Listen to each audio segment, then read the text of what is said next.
नमस्कार, आदाब, बहुत-बहुत स्वागत है आप सभी का। आप देख रहे हैं मेरा खास कार्यक्रम नज़र और नज़रिया। मैं हूँ आपके साथ बुशरा खानम फहद। अभी 4 दिन नहीं हुए हैं सरकार बने हुए और आप ये देखिए महाराष्ट्र से लेकर बिहार तक एनडीए और बीजेपी में रार की खबरें सामने आ रही हैं। बिहार से लेकर महाराष्ट्र तक अगर देखें तो एनडीए, भारतीय जनता पार्टी और एनडीए में टकराव की स्थिति पैदा हो गई है और मुश्किल में एनडीए सरकार नजर आ रही है, संकट में ये सरकार नजर आ रही है। आपको ये पता है कि बिहार में हालांकि 2025 में वहां पर विधानसभा चुनाव होने हैं, लेकिन नीतीश कुमार ये चाहते हैं कि इसी साल चुनाव कराए जाएं ताकि जो अभी उनको 12 सीटें आई हैं उसका फायदा उनको चुनाव में हो। और उनका ये भी कहना है और ये लगातार वो प्रेशर बना रहे हैं कि उनके ही चेहरे को सामने रखकर असेंबली का चुनाव लड़ा जाए जो आने वाले वक्त में होने जा रहा है। और उनका ये कहना है कि 25 नहीं बल्कि चुनाव को प्रीपोन कराया जाए। आपको ये पता है कि नीतीश कुमार लगातार अपनी ये मांगे रखते रहे हैं, इसी वजह से वो इंडिया गठबंधन से भी अलग हुए थे, बीजेपी के साथ जुड़े और फिर उनको लगा कि शायद वहां पर बात बन जाएगी, लेकिन नहीं बनी। और अब तो वो इस भूमिका में है कि वो किंग मेकर की भूमिका में है और वो 2 बैसाखियों में से एक है और वो अब पूरा प्रेशर उन्होंने बनाया हुआ है, खामोश हैं और खामोश रहकर नीतीश कुमार अपनी रणनीति बना रहे हैं। आज कैबिनेट की बैठक उन्होंने बुलाई जो कि 3 महीने से नहीं बुलाई गई थी, लेकिन आज वो कैबिनेट की बैठक बुलाई गई। इंडिया गठबंधन माफ कीजिएगा, बीजेपी की बात करें तो उन्होंने विधायक दल की बैठक बुलाई है, जेडीयू ने विधायक दल की बैठक बुलाई है और न सिर्फ टकरार और टकराव की स्थिति एनडीए और बीजेपी में बन रही है, बल्कि खुद बीजेपी में पूरे तौर पर टकराव की स्थिति बिहार से लेकर महाराष्ट्र से लेकर उत्तर प्रदेश तक तमाम जगहों पर देखने के लिए मिल रही है। यहां तक कि आरएसएस भी खुलकर सामने आ गया है और वो किस तरह से अहंकारी बता रहा है, डायरेक्टली नहीं लेकिन उसका अगर लुबे लुबाब देखें तो वो यही है कि वो नरेंद्र मोदी को और उनकी सरकार को अहंकारी बता रहे हैं। मुस्लिम राष्ट्रीय मंच के संयोजक इंद्रेश कुमार ने कहा कि अहंकार इतना बढ़ गया था जिसकी सजा मिली और वो 240 पर सिमट गए, यानी कि बात वो नरेंद्र मोदी और भारतीय जनता पार्टी की कर रहे हैं। बिहार की अगर हम बात करें तो बिहार के सांसद खुलकर सामने आए हैं, जो सांसद रह चुके हैं और उन्होंने सम्राट चौधरी को लेकर कई तरह की बातें कही हैं। उन्होंने कहा कि अपने समाज तक का वोट वो ट्रांसफर नहीं करा पाए। ये सम्राट चौधरी को लेकर ये कहा गया है खुद बीजेपी की तरफ से। और अब बीजेपी में भी कौन वहां का चेहरा होगा, कौन बनेगा बीजेपी का चेहरा बिहार में, इसको लेकर भी अब टकराव जो है वो खुद बीजेपी के अंदर खुलकर सामने आ गया है। उपेंद्र कुशवाहा की बात करें जो अपना चुनाव हार गए, उपेंद्र कुशवाहा ने भी ट्वीट किया है। जब रिजल्ट आए थे तब उन्होंने कहा था कि किसने हरवाया, किस तरह से हरवाया, मैं हारा नहीं बल्कि मुझे हरवाया गया है। और एक न्यूज की क्लिप उन्होंने शेयर करते हुए ये कहा कि जो मीटिंग हुई, जो एनडीए की मीटिंग हुई, जो भारतीय जनता पार्टी की मीटिंग हुई, जिसमें ये कहा गया कि दरअसल जेडीयू का वोट बैंक जो है वो बीजेपी में ट्रांसफर नहीं हुआ है। ये भी इसकी वजह रही कि बीजेपी इतनी कम सीटों पर सिमट गई है। तो आप ये समझिए कि फिलहाल बिहार में किस तरह की स्थिति बनती हुई नजर आ रही है।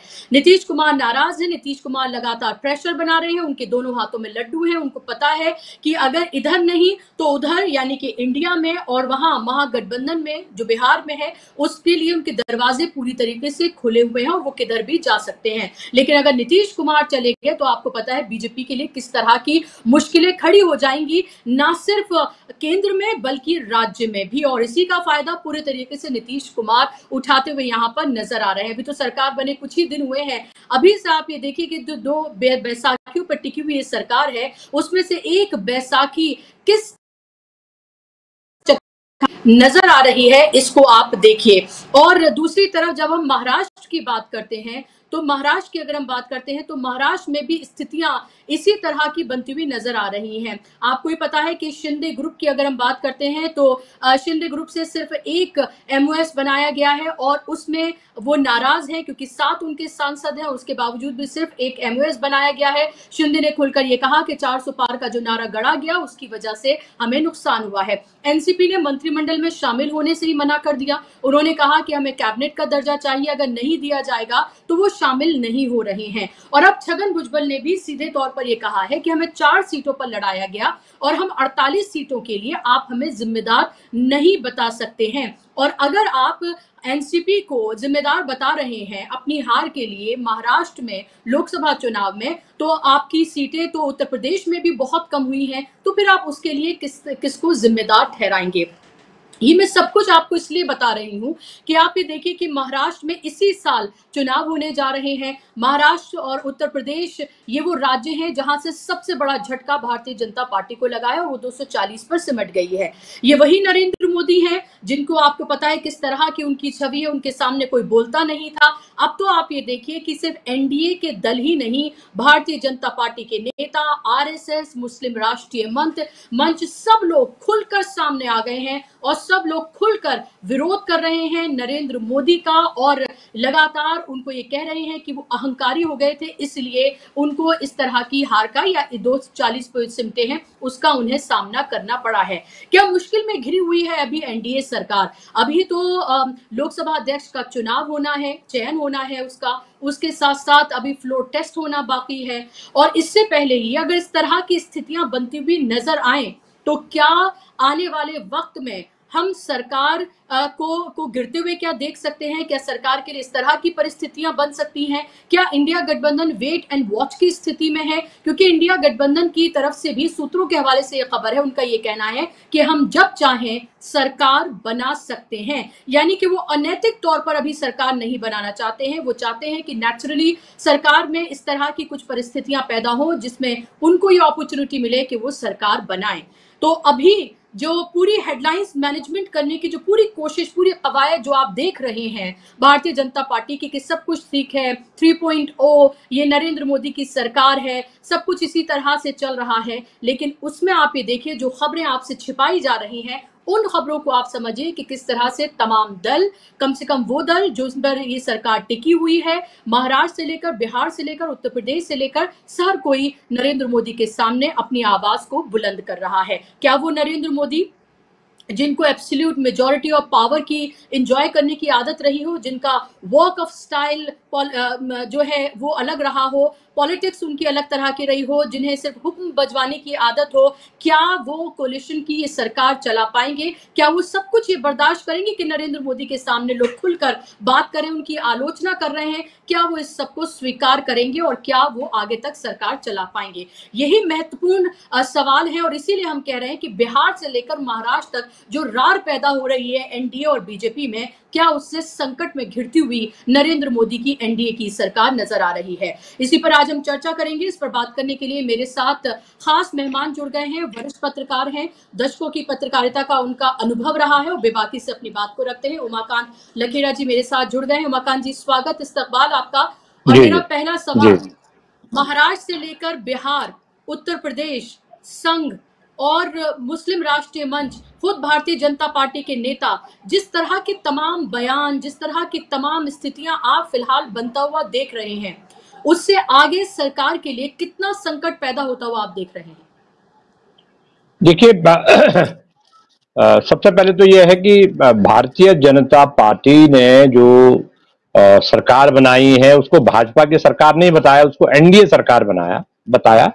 और पिछले 10 साल से कहें और खासतौर पर पिछले 5 साल में इन्होंने जो जो काम किए, राज्यों में जो सरकारें गिराई, खासतौर पर महाराष्ट्र में, वहां सरकार गिराने के बाद इनका ये साबित हो गया कि जब इन्होंने महाराष्ट्र में सरकार गिराई तो जो आज जो कोलिशन इन्होंने बनाया, उस कोलिशन को बनाने के लिए इन्होंने सरकार बनाई थी कि सरकार गिराएंगे, अपनी एक पिट्ठू सरकार बनाएंगे और उस पिट्ठू सरकार के बल पर हम महाराष्ट्र को स्वीप करेंगे। उत्तर प्रदेश के बाद सबसे बड़ा राज्य है महाराष्ट्र, और उसके बाद जब हम स्वीप करेंगे तो हमारी जो दूसरे राज्यों में जहां हमारी कम सीटें आएंगी उनकी भरपाई हम महाराष्ट्र जैसे राज्यों से करेंगे। लेकिन हालत यह है कि जहां जहां इन्होंने हाथ डाले, बीजेपी ने जहां जहां हाथ डालने की कोशिश की, वहां वहां इनको भारी खामियाजा भुगतना पड़ा। और मेरे को ये भी जानकारी है, ये भी मैंने रिसर्च किया कि महाराष्ट्र में प्रधानमंत्री के जो सबसे बड़े बीजेपी के स्टार प्रचारक थे, प्रधानमंत्री नरेंद्र मोदी, वो 22 से 24 जगह गए, उनकी रैलियां हुई, 22 से 24 जगह उनकी रैलियां हुई, और सारी जगह बीजेपी और एनडीए चुनाव हारी। उसमें शिवसेना शिंदे गुट के लोग भी हैं, उनमें एनसीपी के लोग भी हैं, और बाकी जो छोटे मोटे उनके घटक हैं वो भी रहे होंगे। लेकिन इसका मतलब यह था कि महाराष्ट्र ने प्रधानमंत्री नरेंद्र मोदी को पूरी तरह नकार दिया, और उनकी जो प्रेजेंस जहां जहां हुई थी, बजाय कि सीट बढ़ने के, सीटें हार गई।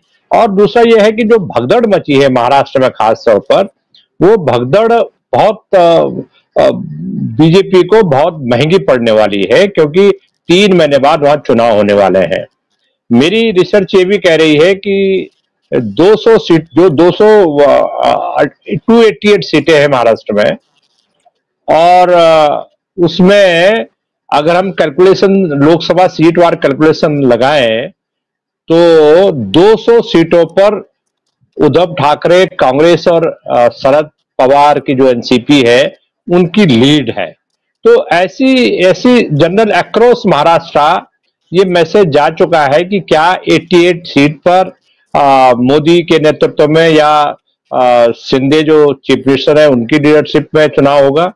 तो ये जो चीजें हैं, ये मैसेज जा चुका है, और मैं जनरल परसेप्शन ये है महाराष्ट्र में कि ये इनकी, और जो झगड़े हो गए हैं महाराष्ट्र में, बहुत बुरी तरह हार होने वाली है, और यही हाल बिहार का है। आप अगला सवाल पूछेंगे तो हम आगे बात करेंगे। जी बिल्कुल, बिहार की बात करना मैं चाहती हूँ कि बिहार में अगर हम देखें तो जहां बीजेपी और एनडीए आमने सामने हैं, तो वहीं बीजेपी और बीजेपी के जो नेता हैं, यानी कि जो 2 गुटों में वो बटे हुए हैं, वो भी आमने सामने आ गए हैं।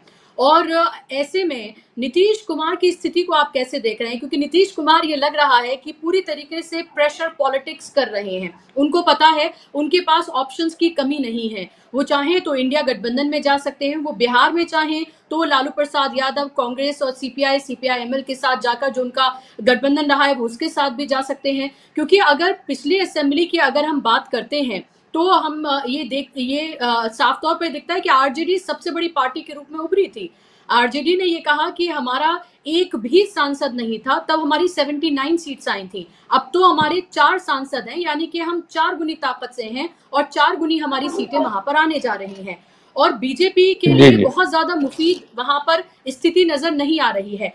तो नीतीश की इस प्रेशर टैक्टिक्स को आप कैसे देखते हैं? क्या नीतीश कोई बड़ा फैसला ले सकते हैं? जो 2 बैसाखियां हैं जिस पर केंद्र की सरकार टिकी हुई है, उनमें से एक नीतीश है, लेकिन नीतीश को कुछ दिया नहीं गया। देखिए, नीतीश कुमार जो है बहुत जिसको कहते हैं बहुत चालाक पॉलिटिशियन है, और वो वक्त की नजाकत को और वक्त की नजाकत को बड़े कैलकुलेटिव ढंग से वो फैसले करते हैं। मोदी सरकार ने जो एनडीए की बैठक बुलाई आनंद फानन में, और बैठक बुला करके एनडीए कह दिया, भारतीय जनता पार्टी को एनडीए कन्वर्ट कर दिया, और भाजपा का कहीं नाम ही नहीं लिया। और उसके बाद उन्होंने जिस तरह से उल्टे सीधे चुनावी भाषण भी किए एनडीए की बैठक में, और ये भूल गए वो कि वो एक कोलिशन गवर्नमेंट चला रहे हैं। एनडीए तो नाम ले रहे हैं, लेकिन उनकी जो पूरी जो बॉडी लैंग्वेज बता रही थी कि अभी भी वो पूरा गरूर, अहंकार से भरे हुए हैं। और जैसे ही नीतीश कुमार 5-6 दिन दिल्ली में डेरा डाल करके बिहार पहुंचे, और मंत्रिमंडल जो मिनिस्ट्री है, मिनिस्ट्री को बहुत ज्यादा नीतीश कुमार जोर नहीं दे रहे थे, क्योंकि उनको पता था कि भाई दिल्ली में नीतीश कुमार की पॉलिटिक्स ये है कि बहुत बड़ा पावर सेंटर दिल्ली में नहीं बनना चाहिए। लेकिन मजबूरी है, वो उनको ललन कुमार को मुख्यमंत्री बनाना पड़ा।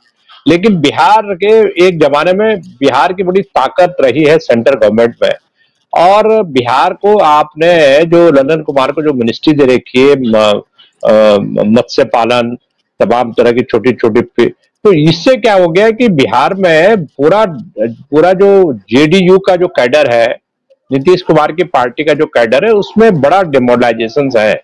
क्या कोर मंत्रालय जो तमाम जो विदेश है, अर्थ मंत्रालय है, फाइनेंस मिनिस्ट्री है, डिफेंस है, और जितने भी आपने और जो मिनिस्ट्रीज है विदेश में, तो वो सारे मंत्रालय मोदी सरकार ने अपने पास इस अहंकार में रखे हैं कि हमको तो बहुत बड़ा बहुमत मिला है। तो रेल मंत्रालय जैसा मंत्रालय बिहार में नीतीश कुमार की पार्टी चाहती होगी निश्चित रूप से कि उनको रेल मंत्रालय बने, कम से कम मिले, जिससे वो एक अपने जो बिहार में जो उनका जनाधार है और वहां चुनाव होने वाले हैं, तो एक किस्म से अपने जनाधार को बढ़ाने में उनको मदद मिले, सीटें बढ़ाने में मदद मिले। तो लेकिन ऐसा लगा कि मोदी और उनके जो सलाहकार हैं उन्होंने पूरी तरह पर कतर दिए हैं। तो दूसरी बात यह है कि बिहार में नीतीश कुमार अभी देख रहे हैं और चंद्रबाबू नायडू भी देख रहे हैं, नीतीश कुमार दोनों देख रहे हैं कि बिहार को आर्थिक पैकेज की कोई स्थिति मोदी सरकार तैयार कर रही है कि नहीं कर रही। इनकी प्रायोरिटी वो है, इनका और कोई प्रायोरिटी नहीं है। और मुझे ऐसा लगता है कि बिहार में आने वाले दिनों में बहुत झगड़े बढ़ेंगे। बिहार में चुनाव के मौके पर सीटों के बंटवारे में झगड़े बढ़ेंगे और नीतीश कुमार से बीजेपी अपना जिसको कहते हैं पिंड छुड़ाना चाहती है। वो ये कोशिश कर रही है, चुनाव को डिले करके कोशिश कर रही है कि नीतीश कुमार की लीडरशिप में किसी तरह चुनाव को टाला जाए, क्योंकि अगर नीतीश कुमार की लीडरशिप में इलेक्शन होते हैं तो फिर से मुख्यमंत्री नीतीश कुमार ही बनेंगे, और नीतीश कुमार मुख्यमंत्री बनेंगे और 5 साल तक वो अगर बैठ गए तो फिर भारतीय जनता पार्टी के लिए बिहार में सरकार बनाने के सपने उनके चकनाचूर हो जाएंगे। तो वो ये चाह रही है कि, लेकिन भारतीय जनता पार्टी में बिहार में अपने आप इतने अंतर्विरोध पैदा हो गए हैं कि उन अंतर्विरोधों को भारतीय जनता पार्टी पार करने की स्थिति में नहीं है। और मुझे ऐसा लगता है कि चुनाव आते आते अगर इन्होंने नीतीश कुमार की मांगे नहीं मानी, नीतीश कुमार को जो बजट है, जो बजटरी सपोर्ट है, एलोकेशन है, और पिछड़ा राज्य का दर्जा की मांग, लंबी मांग पेंडिंग पड़ी हुई सेंट्रल गवर्नमेंट के पास, उन्होंने 10 साल तक बिल्कुल उसको माना नहीं है, तो क्या नीतीश कुमार मान जाएंगे, नीतीश कुमार झुक जाएंगे? इस बात की संभावना मुझे लगती नहीं है। और टकराव आने वाले दिनों में बिल्कुल तय है कि टकराव होगा, सीटों के झगड़े से लेकर के, एलोकेशन से लेकर के, और भी तमाम तरह के जो मुद्दे हैं बिहार और सेंटर के बीच में, भारतीय जनता पार्टी के प्रदेश लीडरशिप और जेडीयू के बीच में, वो झगड़े आने वाले दिनों में बहुत बढ़ेंगे। और केंद्र सरकार क्योंकि टोटल पूरी तरह नीतीश कुमार की बैसाखी पर टिकी है, चंद्रबाबू नायडू की बैसाखी पर टिकी है, और जिस दिन इन लोगों ने अपना समर्थन वापस लिया या कोई बहाना बनाया या इनका एमपी क्रूशियल वोट्स में गायब हो गए हाउस से, तो ये बहुत बड़ी मुसीबत मोदी सरकार के लिए आने वाली है, ऐसा मैं मानता हूं। जी, आपको क्या वो ट्रिगर पॉइंट लग रहा है जिस पर नीतीश उस ट्रिगर पॉइंट पर कोई बड़ा फैसला ले सकते हैं? क्योंकि नीतीश कुमार के पास ऑप्शंस की कमी नहीं है। अगर हम वो असेंबली इलेक्शन में भी वो चाहें तो आपने रोहिणी आचार्य का बयान देखा होगा जिसमें उन्होंने कहा कि वो तो हमारे चचा हैं, उनके लिए दरवाजे हमेशा खुले हैं। आपको पता है कि लालू प्रसाद यादव उनके दिल में हमेशा एक सॉफ्ट कॉर्नर है नीतीश कुमार के लिए। तेजस्वी यादव ने चचा उनको बोला, साथ में जब वो पहली बार रिजल्ट आने के बाद जब दिल्ली आए तो वो लोग साथ में आए, ना सिर्फ साथ में आए बल्कि साथ में बैठे एक ही फ्लाइट में आए। हालांकि नीतीश ने फिर उसके बाद जो फैसला लिया वो हमारे सामने है, लेकिन नीतीश दोनों तरफ बैलेंस बनाकर वो रख रहे हैं। वो इंडिया के संयोजक बनना चाहते थे लेकिन उनको नहीं बनाया गया, लेकिन वो सूत्रधार थे, उनके की वजह से पूरा इंडिया गठबंधन हम कह सकते हैं कि एक साथ आया, वो उन्होंने सबसे अहम भूमिका बनाई। लेकिन अभी क्या लग रहा है वो ट्रिगर पॉइंट है जिसके बाद नीतीश कोई बड़ा फैसला ले सकते हैं, वो इधर भी जा सकते हैं। देखिए, नीतीश कुमार अभी चाहे तो 2 घंटे में अलायंस को छोड़ सकते हैं, बीजेपी को छोड़ सकते हैं, लेकिन नीतीश कुमार हड़बड़ी में नहीं है। नीतीश कुमार पूरा वक्त देना चाहते हैं बीजेपी को, इसलिए वो ललन कुमार सिंह को बड़ा मंत्रालय नहीं दिया, इस तरह के इश्यूज वो नहीं उठा रहे हैं। उनका अल्टीमेट जो प्लान है वो इंतजार कर रहे हैं कि कोई सेंट्रल गवर्नमेंट की तरफ से बिहार को आर्थिक पैकेज की घोषणा हो, जिसके आधार पर वो बजटरी सपोर्ट से बिहार में चुनाव के पहले अपने पार्टी के पक्ष में, अलायंस के पक्ष में माहौल बनाने की कोशिश करेंगे। और भारतीय जनता पार्टी जितना डिले करेगी, जितना देरी करेगी, उतना ये होगा कि अविश्वास बढ़ेगा। और नीतीश कुमार के सामने बीजेपी को मालूम है ये बात अच्छी तरह से, और नीतीश कुमार लगातार जो इंडिया अलायंस है बिहार में, जो आरजेडी है और माले है और तमाम तरह के जो छोटे छोटे ग्रुप्स हैं, उनके लगातार उनके नेताओं से लगातार मिल रहे हैं, लगातार संपर्क बन रहे हैं, विचारों का आदान प्रदान हो रहा है, संदेशों का आदान प्रदान हो रहा है।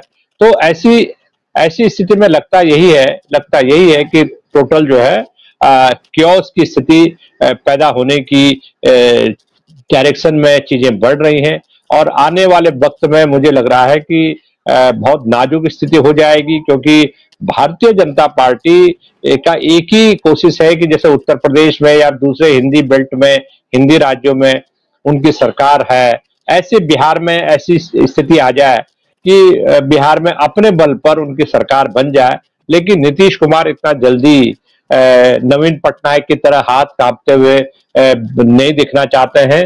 वो जो है इस तरह से राजनीतिक जो परिदृश्य है उससे विदा नहीं होना चाहते हैं, जिस तरह से भारतीय जनता पार्टी उनको विदा करने की कोशिश कर रही है। तो मुझे यही लगता है कि बिहार में असेंबली इलेक्शंस को लेकर के, सीटों के बंटवारे को लेकर के, जो मैंने महाराष्ट्र की स्थिति आपको बताई है, बहुत झगड़े बढ़ने वाले हैं और ये भारतीय जनता पार्टी के लिए बहुत नाजुक वक्त है बिहार में नीतीश कुमार को हैंडल करना, क्योंकि नीतीश कुमार कब क्या कर दें, कब क्या बोल दें, कब क्या पैंतरा बदल दें। और उनके सामने जैसा कि अभी हम दोनों ने चर्चा भी की कि उनके सामने सारे विकल्प खुले हुए हैं और भारतीय जनता पार्टी को वो बख्शने के मूड में नहीं होंगे, क्योंकि अभी जितने घटनाक्रम घटे हैं पिछले 10 दिन से, उन्होंने चंद्रबाबू नायडू का जो शपथ ग्रहण समारोह था उसमें उन्हीं के जो खास आदमी हैं जो भारतीय जनता पार्टी है उनके बीच में कड़ी का काम करते हैं, उनका नाम है संजय झा। वो एक जहाज लेकर के खड़े थे पटना में कि जहाज तैयार है, चार्टर्ड प्लेन तैयार है, उससे लेकर के हम चंद्रबाबू नायडू के शपथ ग्रहण समारोह में जाएंगे, उसके बाद टाइम मिलेगा तो हम नवीन पटनायक के यहाँ भी जाएंगे। लेकिन चंद्रबाबू नायडू के समारोह में नहीं गए। चंद्रबाबू नायडू का जो प्रोग्राम था उस प्रोग्राम में वो नहीं गए नीतीश बाबू। तो इससे बड़ा झटका लगा, क्योंकि उसमें नीतीश कुमार ने कह दिया कि भाई भारतीय जनता पार्टी के का अगर जा रही है तो जाने दो, हम क्यों जाएं, हम तो उनको बधाई फोन पर दे दिए हैं।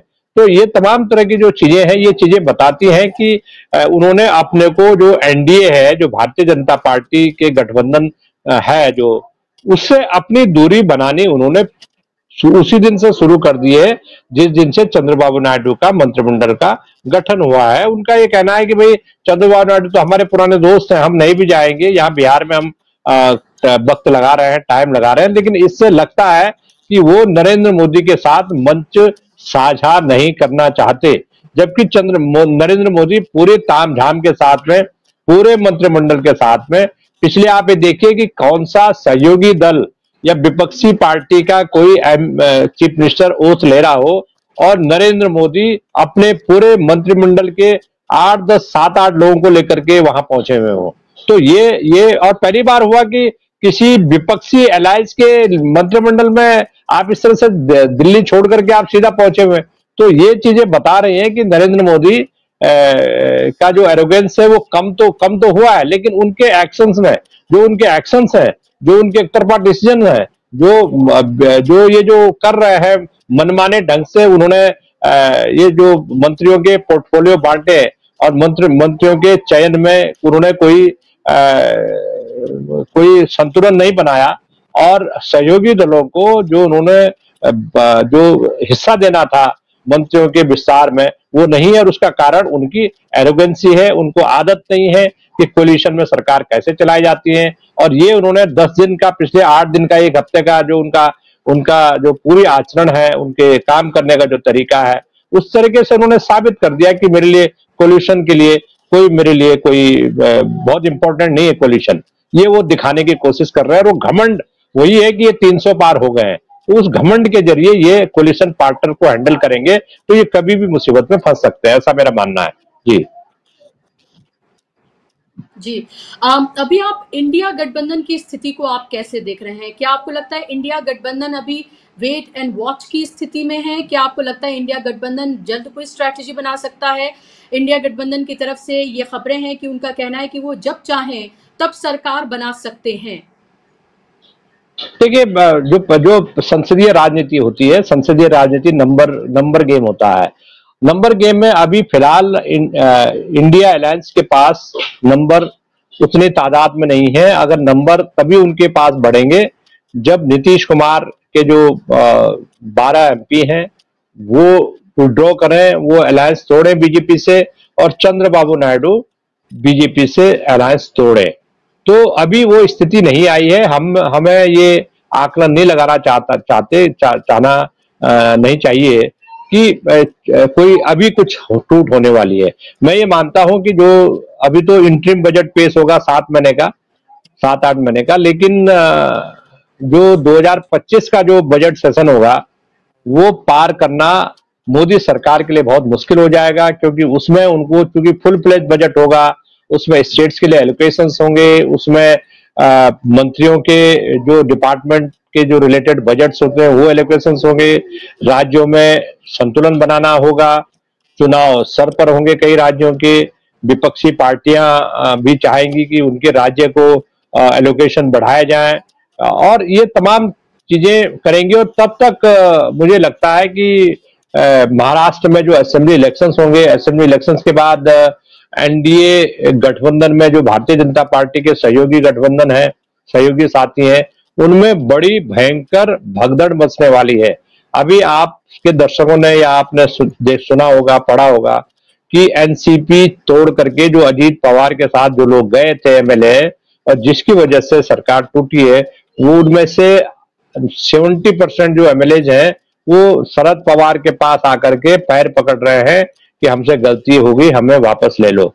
शिंदे जो मुख्यमंत्री हैं उनकी टीम में उद्धव ठाकरे के पास जा रहे हैं, उनकी पार्टी के एमएलए, क्योंकि उनको पता है कि अब अगर हम बीजेपी के साथ रहते हैं तो हम चुनाव नहीं जीतने वाले हैं।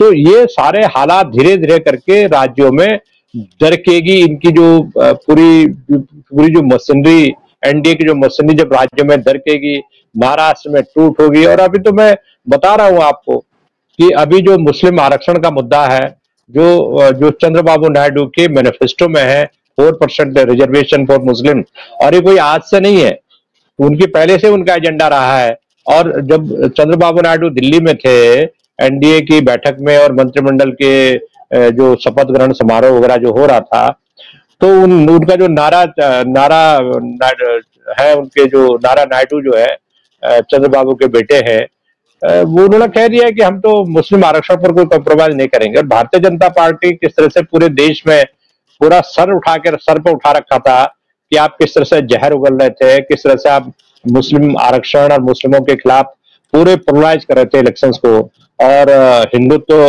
को लेकर के आपने किस तरह से चुनाव को पूरा सांप्रदायिक बनाया।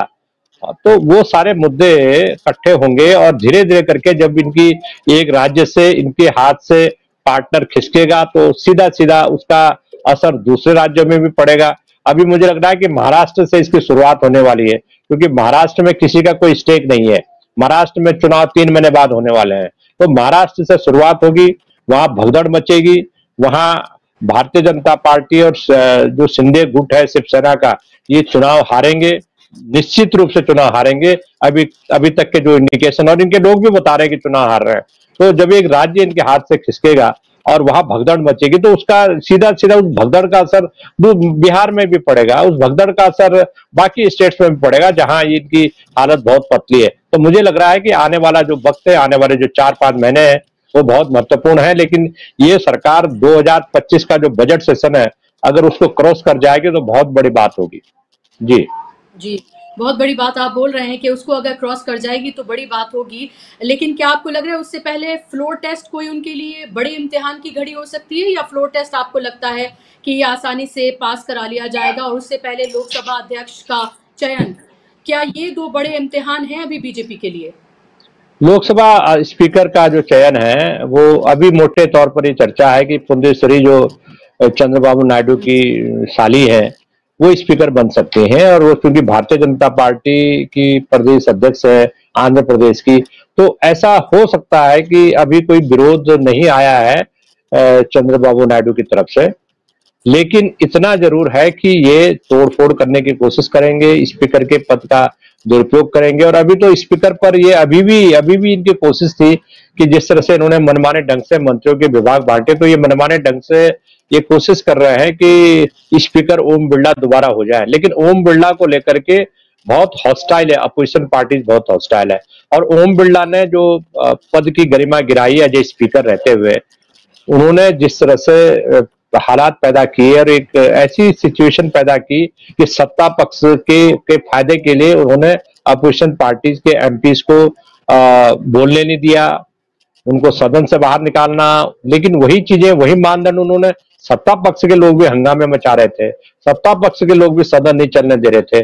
तो उन्होंने पूरी तरह एक पार्टीशन जिसको कहते हैं, एक पक्षपाती ढंग से उन्होंने सदन चलाया। तो और वो क्योंकि अमित शाह की पसंद है और इनको सूट करता है ऐसा व्यक्ति, ऐसा स्पीकर जो एरोगेंसी से संसद चलाए और सरकार को के इशारे पर काम करे, मोदी सरकार के इशारे पर काम करने के लिए तमाम तरह की सीमाएं लाद दे। तो ऐसा स्पीकर, तो अपोजिशन, क्योंकि इस समय अपोजिशन की जो स्थिति है, अपोजिशन की स्थिति बहुत मजबूत है, बहुत ताकतवर है अपोजिशन। और मुझे नहीं लगता कि एक कदम कदम पर जो एनडीए के अलायंस दरक रहे हैं जिस तरह से, तो मुझे लग रहा है कि जो मजबूत 240 का जो ब्लॉक है अपोजिशन का, वो ब्लॉक इनको किसी कदम पर छोड़ने वाला नहीं है। और हम सब लोग और आपके दर्शक भी इस बात के गवाह बनेंगे कि सदन जो है पहली बार, ये पहला टेस्ट होगा कि ये जो इलेक्टोरल बॉन्ड को लेकर के जो अगर इन्होंने जेपीसी नहीं बिठाई, तमाम तरह के घोटाले हुए हैं, उनको लेकर के इन्होंने अगर जांच नहीं बिठाई और संसदीय जो परंपराओं को तोड़ने की कोशिश की, तो आने वाला वक्त जो है हम देखेंगे, हम इसके साक्षी बनेंगे कि मोदी सरकार को कदम कदम पर संसद के भीतर फ्लोर मैनेजमेंट और संसद के बाहर अपने अलायंस को, जो उसके गठबंधन के सहयोगी हैं, उनको साथ पाना, उनको साथ लेकर चलना, उनमें कोऑर्डिनेशन बनाए रखना, उनमें विश्वास कायम रखना, ये बहुत बड़ी टेढ़ी खीर होने जा रही है। और इस सब के लिए मैं दोबारा कह रहा हूं कि जो जो मोदी सरकार के सामने आने वाले वक्त में जो चुनौतियां आने वाली हैं, उसके लिए कोई जिम्मेदार नहीं है। नरेंद्र मोदी और उनकी जो टीम है, ये सारे लोग उसके लिए जिम्मेदार हैं। तो इसलिए कहते हैं कि जो आपने कर्म किया है वो आपके सामने आएगा।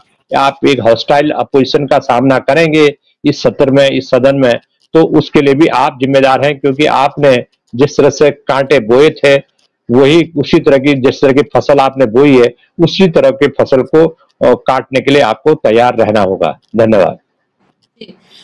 लेकिन खुद नरेंद्र मोदी ने एक इंटरव्यू में कहा था इलेक्शन से पहले, शायद उन्हें तब उम्मीद होगी कि उनके लिए बहुत अच्छे नतीजे आने जा रहे हैं, कि विपक्ष ऐसा होना चाहिए जो तलवार की नोक पर रखे सत्ता को, सरकार को। और उन्होंने कहा कि उनका ये दुर्भाग्य रहा है कि उनको कभी इस तरह का विपक्ष नहीं मिला जो उनको आंसरेबल ठहरा सके या उनका नाक में दम करके रखे। तो अब उनकी ये ख्वाहिश जो है वो अब पूरी होने जा रही है। बिल्कुल उन्हें उसी तरह का विपक्ष जो है वो मिला है। सवाल फिर घूम के, क्योंकि देखिए हमें देखना होगा प्रैक्टिकली, हम चीजों को देखें कि किस पर टिकी हुई है सरकार, और सारा है नंबर गेम।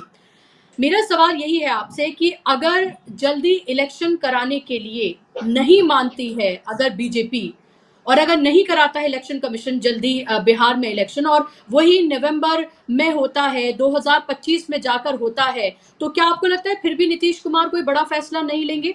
क्योंकि अभी तो आप ये देखिए, ये कहा जा रहा है कि जेडीयू का वोट बीजेपी में ट्रांसफर नहीं हुआ है, बीजेपी के खुद नेता आमने सामने आकर खड़े हो गए हैं, जेडीयू और बीजेपी आमने सामने आकर खड़ी हो गई है, और तमाम तरह के जो हम देख रहे हैं, जिस तरह की स्थिति बिहार में बनी हुई है। महाराष्ट्र की तो हम बात कर ही रहे हैं, क्योंकि महाराष्ट्र में तो अभी चुनाव है और उससे पहले बहुत कुछ वहां होना बाकी है, और उसके बाद भी बहुत कुछ होना बाकी है।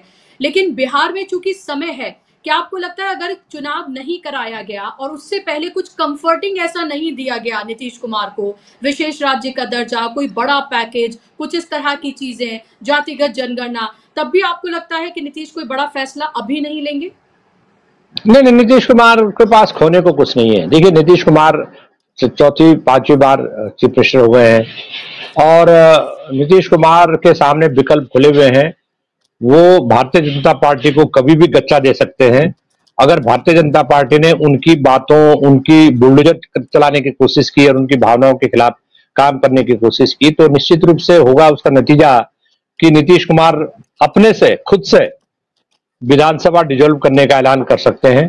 और ये अगर उन्होंने ऐसा किया तो उसके बहुत दुष्परिणाम होंगे। भारतीय जनता पार्टी कहीं की नहीं रहेगी बिहार में, क्योंकि भारतीय जनता पार्टी के भीतर अभी ऐसी हैसियत नहीं है, ऐसी हालत नहीं है कि जो जातीय समीकरण बिहार की विधानसभा सीटों का है, तो कहीं भी ऐसा नहीं लगता कि भारतीय जनता पार्टी अकेले चुनाव में जाने का मादा रखती है। बहुत बुरी तरह पराजित होगी।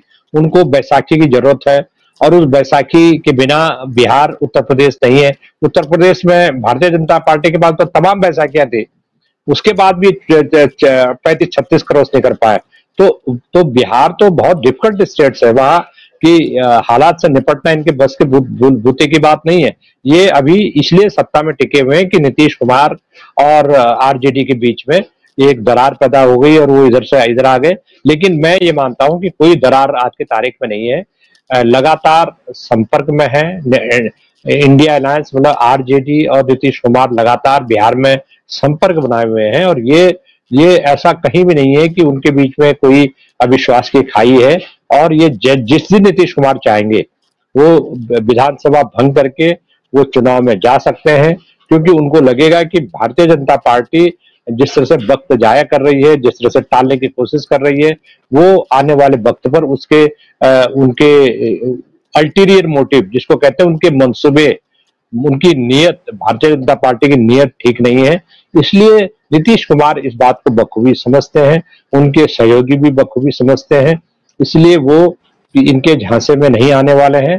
वो बिहार को विशेष पैकेज, बिहार के लिए जो इन्होंने डिमांड की है वो उसकी मांग करेंगे। और इन्होंने अगर किसी भी तरह से आनाकानी की तो वो सीधा चुनाव में जा सकते हैं और भारतीय जनता पार्टी को बहुत मुश्किलों का सामना करना पड़ेगा, ऐसा मैं मानता हूं। जी बिल्कुल। और इसके लिए उन्हें आरजेडी को अपने विश्वास में लेना पड़ेगा। आरजेडी की बात करें तो उनके पास 79 अभी उनके पास सांसद हैं। अगर अभी असेंबली की अगर हम बात करते हैं, उसकी परिस्थिति की बात, 243 सीटें हैं, बहुमत के लिए 122 का आंकड़ा चाहिए। बीजेपी के पास 78 हैं, जेडीयू के पास 45 हैं, जिंदर राम मांझी की पार्टी हम के पास 4 हैं, इंडिपेंडेंट 1 है, और ये मिलाकर जो आंकड़ा है वो बनाता है वहां पर सरकार। और अगर विपक्ष की बात करते हैं तो 19 हैं अभी फिलहाल कांग्रेस के पास। आरजेडी के पास जो है 79 है, वो सिंगल लार्जेस्ट पार्टी है वहां पर। और लेफ्ट के पास 16 सांसद हैं और एआईएमएम के पास 1 है। तो ये अगर हम परिस्थिति अगर अभी फिलहाल से देखते हैं जी, तो एमएलए जी क्या कह रहे हैं?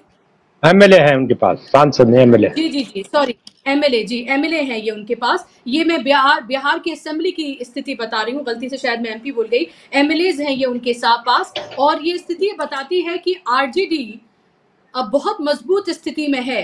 हालांकि लोकसभा में उसके प्रदर्शन की उम्मीद अच्छी की जा रही थी, 4 सीटें उसकी आई हैं, लग रहा था कि वो बेहतर प्रदर्शन करेगी, लेकिन वो उतना अच्छा प्रदर्शन नहीं कर पाई। 2019 में वो 0 पर थी, अभी उसके पास 4 हैं। लेकिन अगर असेंबली में हम देखते हैं और जेडीयू और अगर इधर जाने का फैसला करती है और तो आपको लगता है कि और अगर वो डिसॉल्व करने का फैसला करती है तो उसको सबसे पहले विश्वास में आरजेडी को अपने साथ, कांग्रेस को अपने साथ लाना पड़ेगा, और ये उसके लिए कोई बहुत मुश्किल बात नहीं होने जा रही है। और ऐसे में नीतीश कुमार फिर कोई बड़ा खेल कर सकते हैं, और अगर ऐसा करते हैं तो जाहिर सी बात है बीजेपी फिर बहुत मुश्किलों में फंस सकती है।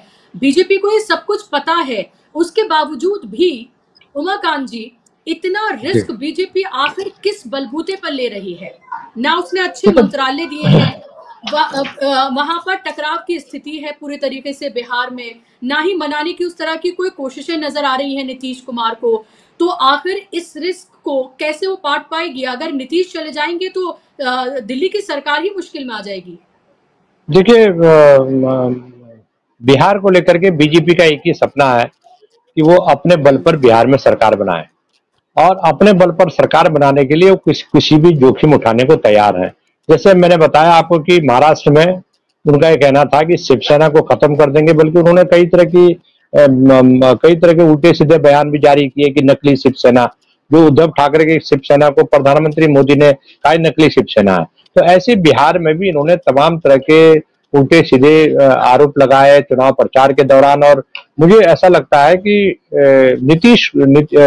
आरजेडी के पास जो सबसे बड़ा चेहरा है वो तेजस्वी यादव है। वो 34 साल के हैं, वो उप मुख्यमंत्री 2 बार रह चुके हैं। तो अब ऐसी स्थिति में ऐसा लगता है कि जो यूथ है अक्रॉस द पार्टी लाइन, मुझे लग रहा है कि वो जब असेंबली का इलेक्शन होगा तो वो उस परफॉर्मेंस पे वोट देगा, क्योंकि तेजस्वी ने 17 महीनों में 4 से 5 लाख जो लोगों को जॉब दिलवाई, उन्होंने वहां वार्ड्स निकाली, उन्होंने वैकेंसी निकाली और जॉब मिले जो सबसे बड़ी समस्या बिहार की है। तो मुझे लग रहा है कि तेजस्वी के साथ जब तेजस्वी की लीडरशिप में इलेक्शन होगा तो जाहिर सी बात है कि जो एनडीए के जो एलाइज हैं, एनडीए का जो वोट बैंक है, क्योंकि वो उन्होंने परफॉर्म किया है और ऐसा बिहार में ऐसे युवा नेता की जरूरत है जो परफॉर्म करे, जो ऐसी सरकार बनाए कि जिससे राज्य को उसका बेनिफिट मिले, खासतौर पर युवकों को रोजगार और पॉवर्टी बिहार की 2 बड़ी समस्याएं हैं। और इन समस्याओं के निदान के लिए अभी जो युवा नेतृत्व है, क्योंकि देखिए नीतीश कुमार उम्र के लिहाज से अपनी पारी खेल चुके हैं और अब जो सेकंड लाइन ऑफ लीडरशिप है बिहार में वो अश्विनी तेजस्वी है। और तेजस्वी जो है ऐसे नेता हैं जो अभी बेदाग हैं, वो बहुत पॉपुलरिटी है उनकी उनकी लोकसभा चुनाव में भी वो उनकी चोट लगी हुई थी, कमर में चोट थी, उसके बाद भी उन्होंने ये अलग बात है कि उनके साथ जो भीड़ आ रही थी देखने के लिए वो वोट में कन्वर्ट नहीं हुई है, लेकिन उसके एक अलग रीजन हो सकते हैं। लेकिन जब असेंबली इलेक्शन की बात आएगी तो बिहार में तेजस्वी यादव की जो पॉलिटिक्स होगी या उनकी लीडरशिप में जो उनके अलायंस की जो पॉलिटिक्स होगी उसको नजरअंदाज नहीं किया जा सकता। और आने वाले वक्त में चूंकि सेंटर गवर्नमेंट एक कमजोर गवर्नमेंट है और वीक गवर्नमेंट है, और वीक गवर्नमेंट के जो बीजेपी तो विकल्प बिहार में नहीं दे सकती। बिहार में बीजेपी के पास ऐसी लीडरशिप नहीं है कि वो वहां पर एक विकल्प दे सके तेजस्वी यादव का। तो जाहिर सी बात है कि जब और झगड़े बढ़ेंगे, अभी बीजेपी के भीतर झगड़े बढ़ रहे हैं, आरएसएस और बीजेपी के भीतर झगड़े बढ़ रहे हैं, तो वो सीधी सी बात है कि इन सारी चीजों का जो असर होगा वो बिहार में भी पड़ेगा। वहां जातीय संतुलन बिठाने में, जहां पर जो मुस्लिम और ओबीसी जो वोट बैंक है वो वोट बैंक को साध पाना भारतीय जनता पार्टी के लिए बहुत कठिन होगा। अपने बल पर अगर नीतीश कुमार गच्चा दे जाते हैं उनको, तो पूरा जो ओबीसी वोट बैंक है, जो अति पिछड़ा वोट बैंक है, माइनॉरिटीज का जो वोट बैंक है, और जो यादव और कुर्मी जो वोट बैंक है जो अपेक्षाकृत ज्यादा ताकतवर कौम गिनी जाती है। हाँ, ये एक बात है कि चिराग पासवान जो फैक्टर है वो फैक्टर जरूर काम करेगा अगर भारतीय जनता पार्टी के साथ। अभी ऐसा लगता है कि वो बीजेपी के साथ मिलकर के सरकार चुनाव लड़ेंगे बिहार में, कोई चिराग पासवान के अभी तत्काल अलग होने की कोई चांस नहीं है। तो उसके बाद भी देखिए जो विधानसभा चुनाव होता है तो बहुत जमीनी स्तर पर लड़ा जाता है, और वो चुनाव कोई मामूली चुनाव नहीं होगा बिहार के लिए। और मुझे लगता है कि आने वाले जो महीने हैं वो महीने 2-3 महीने खास तौर पर ये जो बजट के बाद जो सत्रावसान होगा बिहार में, महाराष्ट्र में चुनाव की तैयारी होंगी, तो उसका असर धीरे धीरे करके खींचातानी बढ़ने वाली है। आरएसएस और बीजेपी में खींचातानी जिस तरह से है वो और बढ़ने वाली है। राज्यों में झगड़े होने वाले, बिहार में भी भारतीय जनता पार्टी के कई गुट हैं, वहां झगड़े होने वाले हैं, और कई लोगों को मंत्री नहीं बनाया बिहार में, वो अलग खिसियाट है उनकी। कई नेता हैं जो नामी गिरामी नेता हैं, मैं उनका नाम नहीं लेना चाहता, वो सारे नेता बहुत नाराज हैं कि उनकी मंत्रिमंडल में अनदेखी की गई है। तो मैं ये मानता हूं कुल मिलाकर के कि एक नाजुक मौका है, आने वाला जो वक्त है उसके लिए इंडिया अलायंस के सामने चुनौतियां नहीं है बिल्कुल, लेकिन सबसे बड़ी चुनौतियां भारतीय जनता पार्टी के सामने है, क्योंकि अगर असेंबली इलेक्शन में भारतीय जनता पार्टी को झटका लगा बिहार में, महाराष्ट्र में और बाकी राज्यों में, तो जाहिर सी बात है कि उसके लिए अपनी जो सरकार है केंद्र में उसको बचा पाना और ज्यादा मुश्किल हो जाएगा। बहुत धन्यवाद।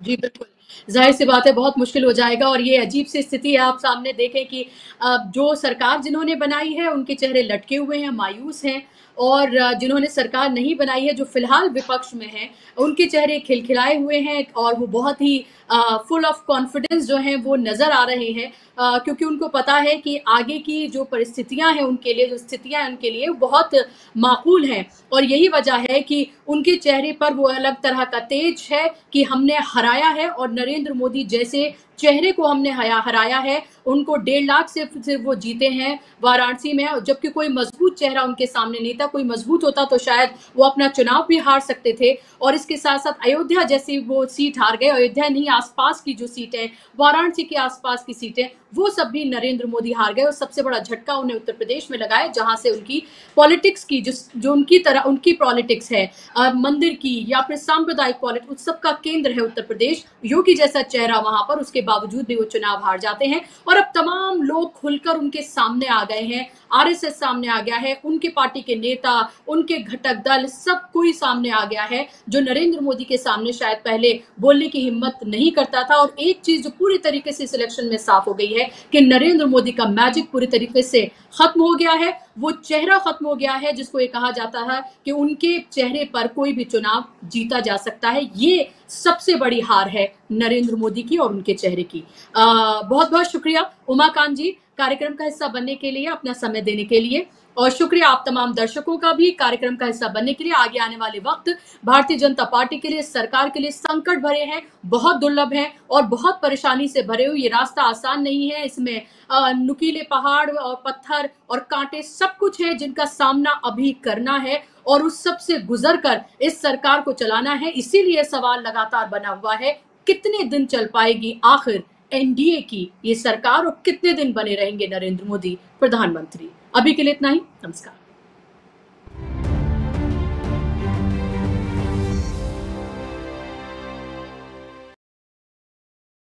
नमस्कार, आदाब, बहुत बहुत स्वागत है आप सभी का। आप देख रहे हैं मेरा खास कार्यक्रम नजर और नजरिया। मैं हूं आपके साथ बुशरा खानम फहद।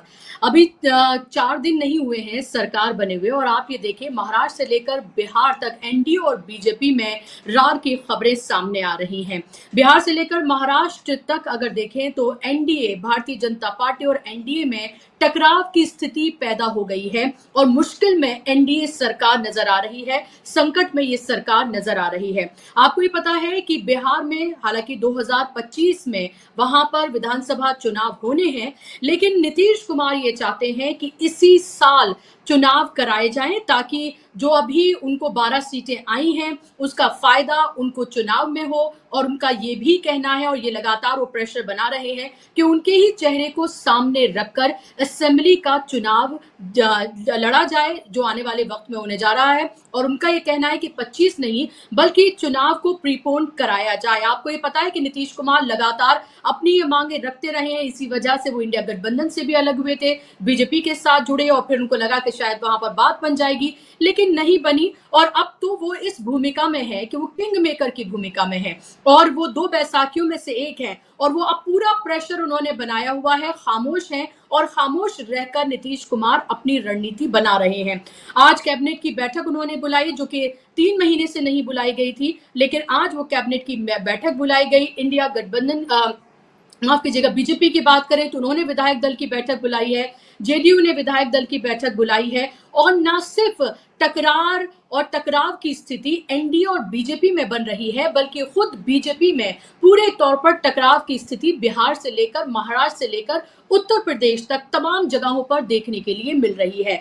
यहां तक कि आरएसएस भी खुलकर सामने आ गया है और वो किस तरह से अहंकारी बता रहा है, डायरेक्टली नहीं लेकिन उसका अगर लुबे-लुबाब देखें तो वो यही है कि वो नरेंद्र मोदी को और उनकी सरकार को अहंकारी बता रहे हैं। मुस्लिम राष्ट्रीय मंच के संयोजक इंद्रेश कुमार ने कहा कि अहंकार इतना बढ़ गया था जिसकी सजा मिली और वो 240 पर सिमट गए, यानी कि बात वो नरेंद्र मोदी और भारतीय जनता पार्टी की कर रहे हैं। बिहार की अगर हम बात करें तो बिहार के सांसद खुलकर सामने आए हैं, जो सांसद रह चुके हैं और उन्होंने सम्राट चौधरी को लेकर कई तरह की बातें कही हैं। उन्होंने कहा कि अपने समाज तक का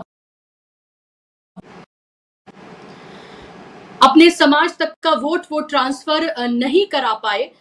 ये सम्राट चौधरी को लेकर ये कहा गया है खुद बीजेपी की तरफ से। और अब बीजेपी में भी कौन वहां का चेहरा होगा, कौन बनेगा बीजेपी का चेहरा बिहार में, इसको लेकर भी अब टकराव जो है वो खुद बीजेपी के अंदर खुलकर सामने आ गया है। उपेंद्र कुशवाहा की बात करें जो अपना चुनाव हार गए, उपेंद्र कुशवाहा ने भी ट्वीट किया है। जब रिजल्ट आए थे तब उन्होंने कहा था कि किसने हरवाया, किस तरह से हरवाया, मैं हारा नहीं बल्कि मुझे हरवाया गया है। और एक न्यूज की क्लिप उन्होंने शेयर करते हुए ये कहा कि जो मीटिंग हुई, जो एनडीए की मीटिंग हुई, जो भारतीय जनता पार्टी की मीटिंग हुई, जिसमें ये कहा गया कि दरअसल जेडीयू का वोट बैंक जो है वो बीजेपी में ट्रांसफर नहीं हुआ है। ये भी इसकी वजह रही कि बीजेपी इतनी कम सीटों पर सिमट गई है।